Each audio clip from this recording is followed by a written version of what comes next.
get your tea, get comfortable because there are a lot of cards on the board for you this week, March 20th to March 27th. This is what Pisces season brings, am I right? Like sometimes Pisces season can be so clarifying and we have all of that spiritual knowledge and understanding, but then there's always the small little areas of delusion and deception that you have to come to expect with the planet of haze, right? Because when it comes to our spirituality, when it comes to our psychic energy, it is very flowy and fluid, and any small act of, interjecting on that gassy energy can completely blow it away, can thicken it, can solidify it, can turn into a liquid. So we want to really look at the fact that this week and for all Pisces season, yeah, it's hazy, but it's how we want to morph and use that hazy energy in order to understand our journey. So all you have to do this week is think of a number between 1, 2, or 3. 1 or 3. All right, if you chose card number 1, this card was face down. So this is something that you're not recognizing, and that is that this week you are going through a transformative experience. The death card has been coming up quite a bit in these weekly readings because we're all going through a major transformation. You can't live the universal year 7 in numerology. You can't live this 7 lifetime, this 7 energy, and not go through a major transformation. If you know any life past 7s, they are the most skeptical, discerning, very much focused on the truth teachers and healers that you'll ever come across. And you'll notice that a lot of the decisions that they make are from their own truth.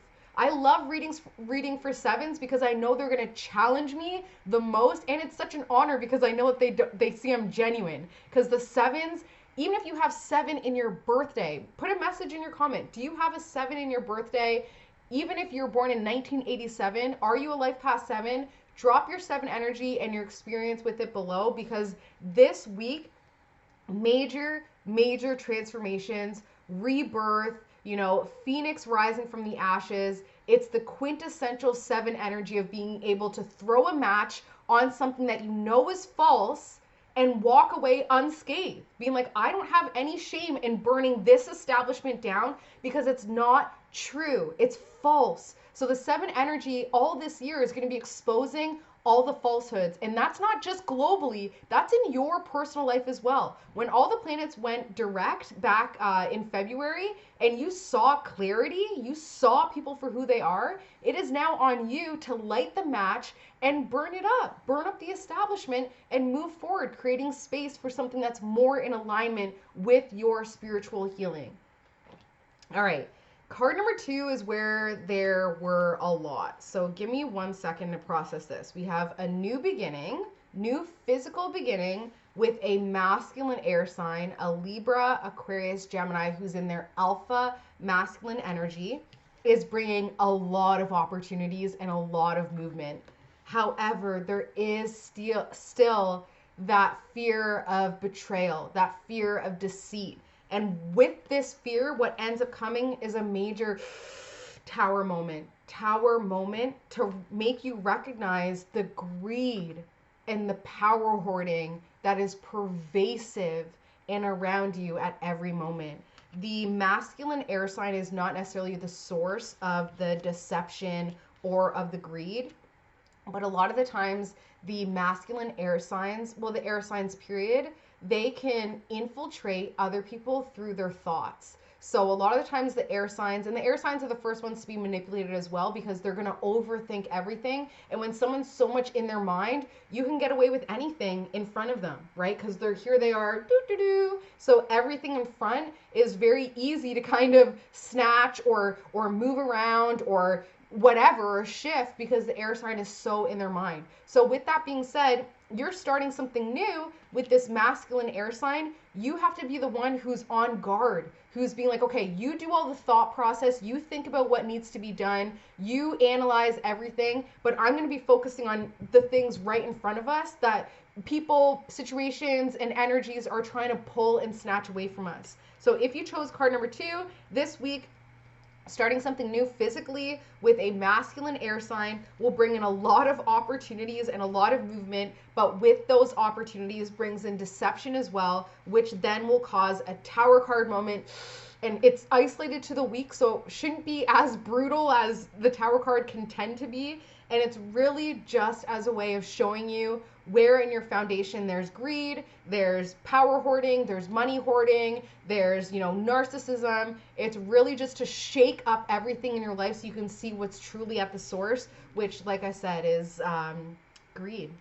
All right, if you chose card number 3, we have the 6 of Wands and the 5 of Cups. The 6 of Wands says you are victorious when it comes to your support systems. You have exactly what you need in order to finally move on, let go, build a bridge, and move on, move forward.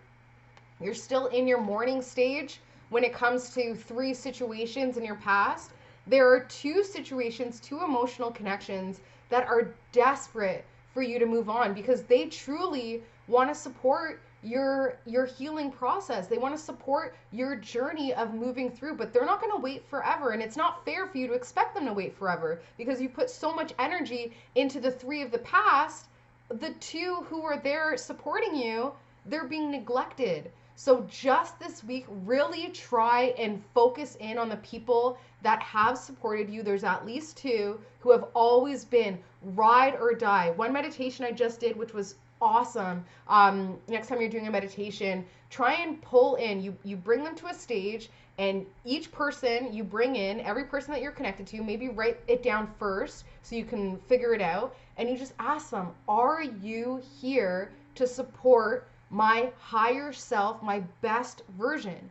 And the ones who are like an instant yes, awesome. Send them love, put them back. But the ones that are no, or the ones that are like, no, but I'm trying and please, you can then decide, am I going to cut cords with this person physically, emotionally, spiritually, or am I going to try working harder? So bring them in, and you can always cut cords during your meditation very simply by just, picturing that cord, even figuring out how deep the cord goes, right? What is it made out of? Cutting the cords just so that they can come to you without being,